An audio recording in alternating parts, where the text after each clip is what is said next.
은혜 받을 하나님의 말씀은 시편 54편 1절에서 7절까지의 말씀입니다. 시편 54편 1절에서 끝절까지의 말씀 찾으셨으면 교독합니다. 제가 먼저 있습니다. 하나님이여 주의 이름으로 나를 구원하시고 주의 힘으로 나를 판단하소서.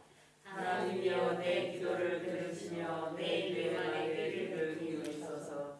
외인이 일어나 나를 치며 강포한 자가 내 생명을 수색하며 하나님을 자기 앞에 두지 아니하였나이다.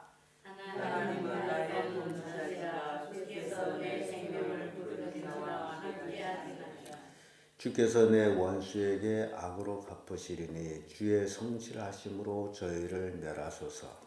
내가 나쁜 대로 주께 제사하리이다. 여호와여 주의 이름으로 감사하오니 주의 이름이 선하심이니이다. 대저 주께서 모든 환난에서 나를 건지시고 내 원수가 보응받는 것을 나로 목도하게 하셨나이다. 아멘.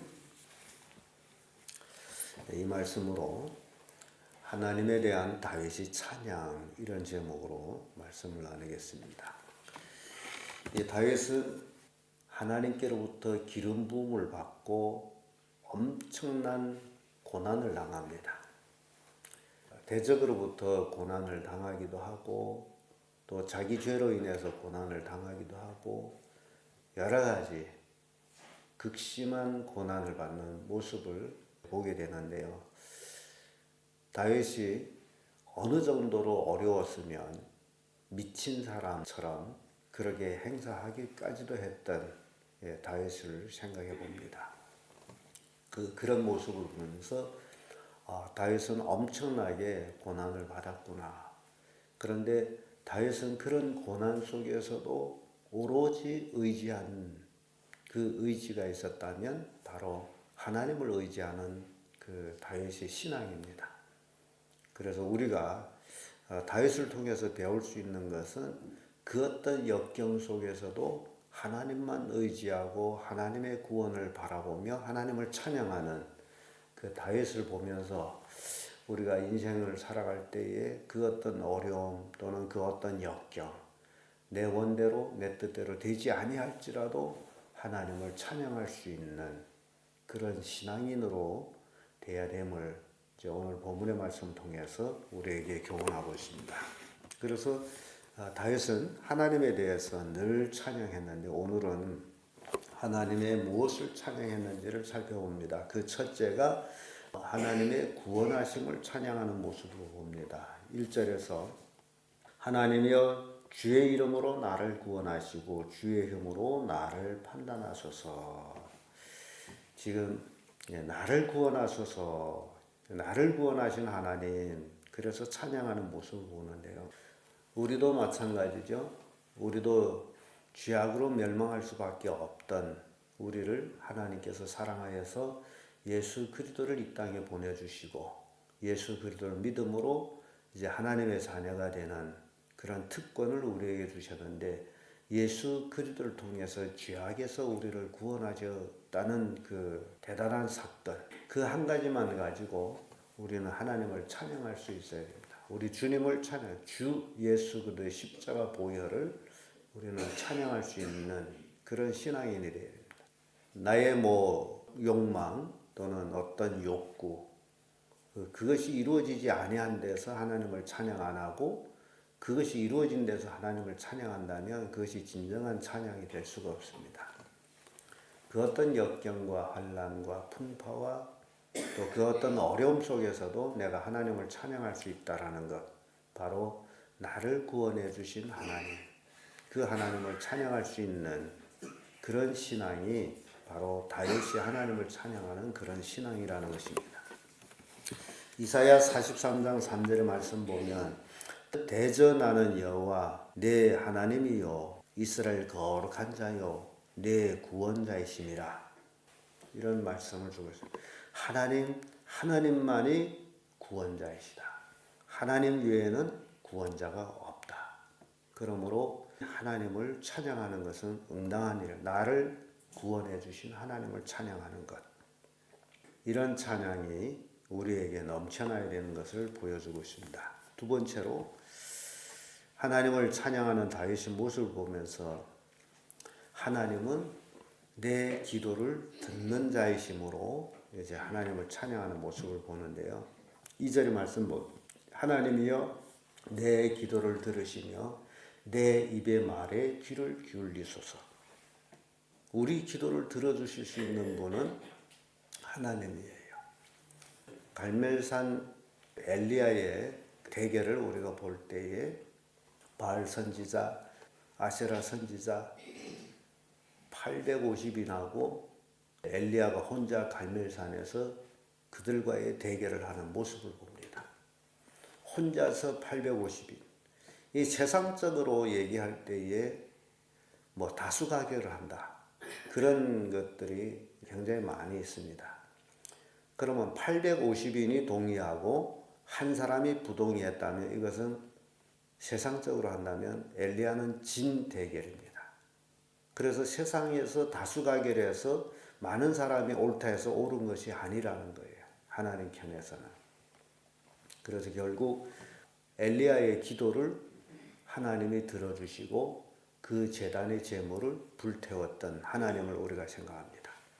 850인이 온 하루 자기들이 섬기는 신을 불렀는데 그 신은 응답이 없었습니다. 그래서 우리가 명심해야 될 것은 우리의 기도를 들어주시는 하나님.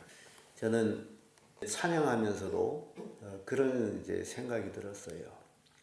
사람만이 찬양할 수 있다라는 것. 사람만이 말할 수 있다라는 것.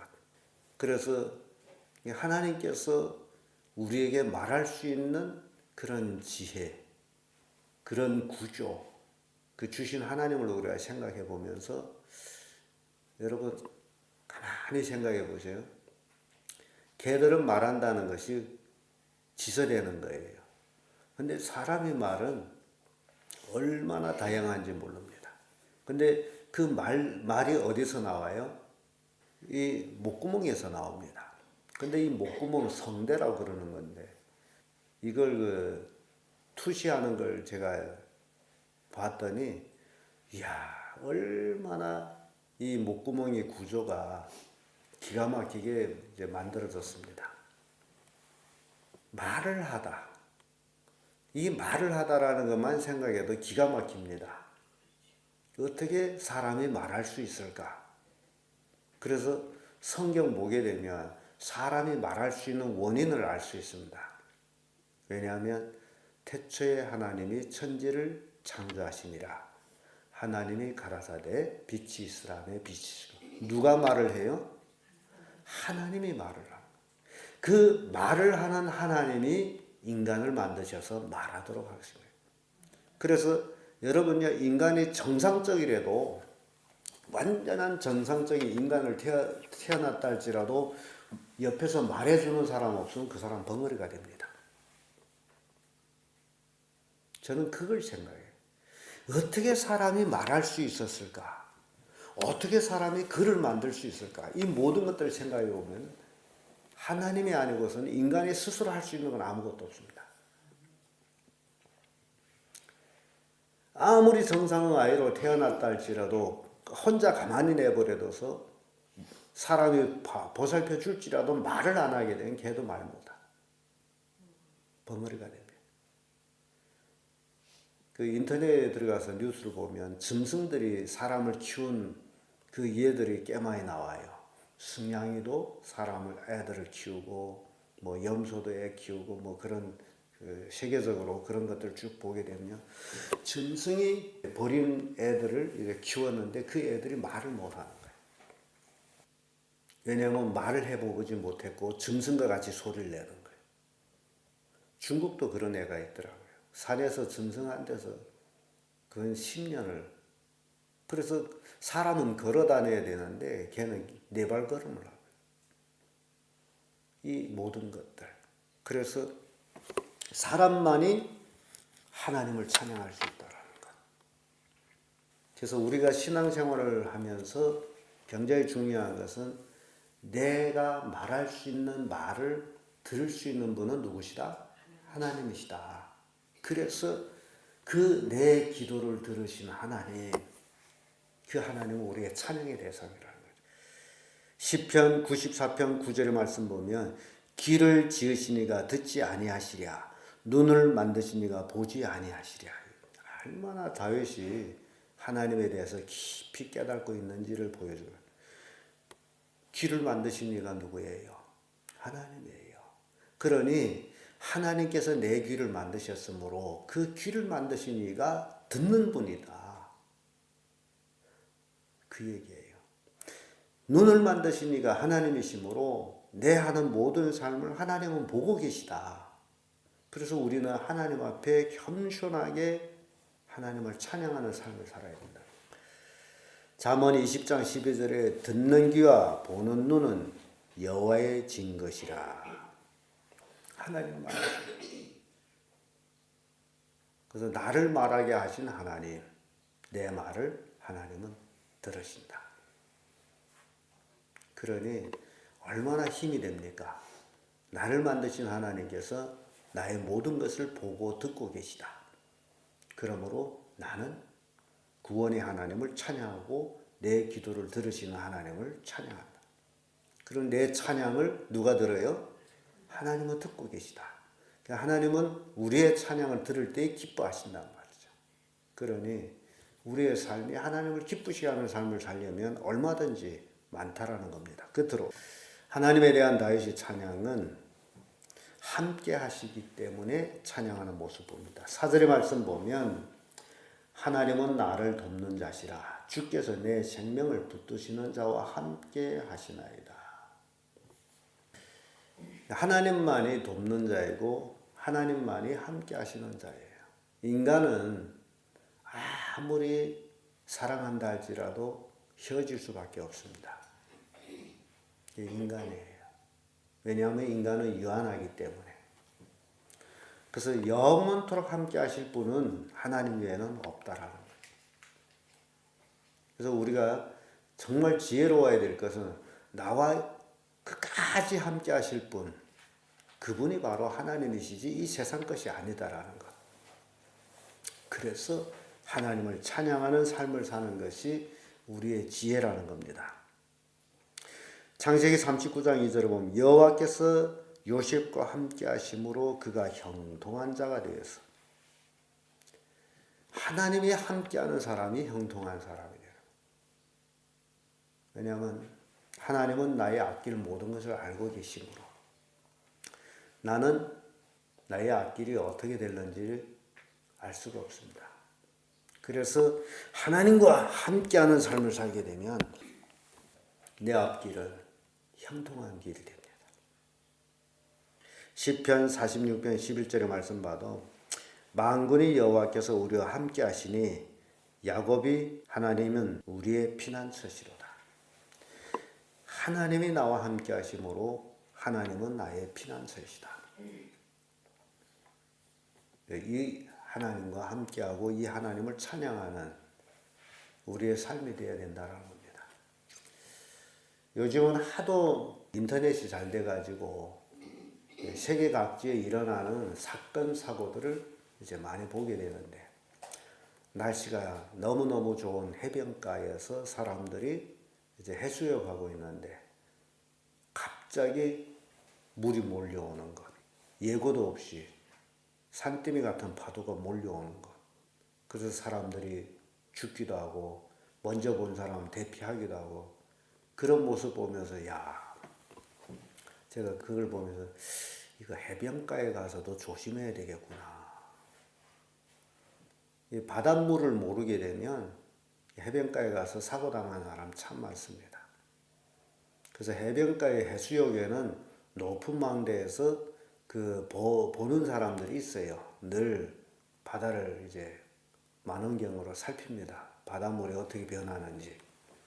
그래가지고 이제 해수욕하는 사람들한테 늘 알리고 그러는데, 바닷물하고 민물 차이가 엄청난 차이가 있다라는 거.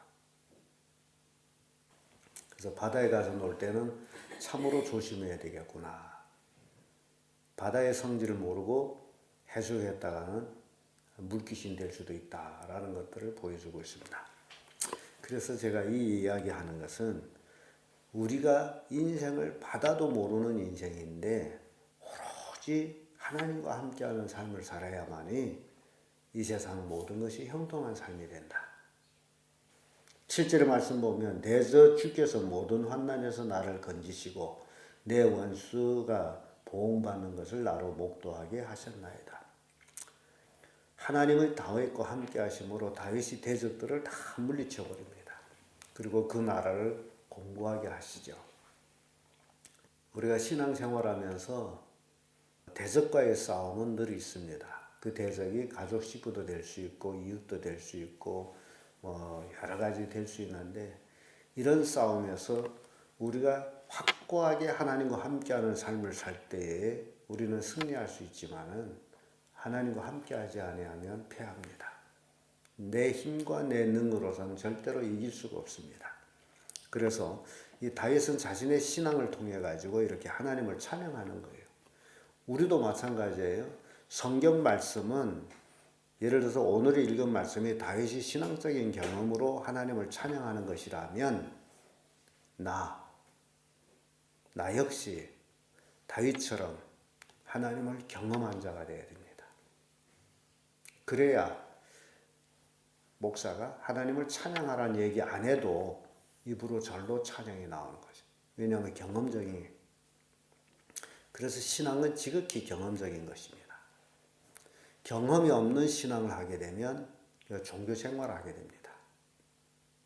그래서 여러분들이 하나님에 대한 다윗의 찬양을 우리가 보면서 여러분들도 진정 다윗처럼 하나님을 경험하시고 하나님을 찬양하는 그런 성도들 되기를 예수님 이름으로 축복합니다.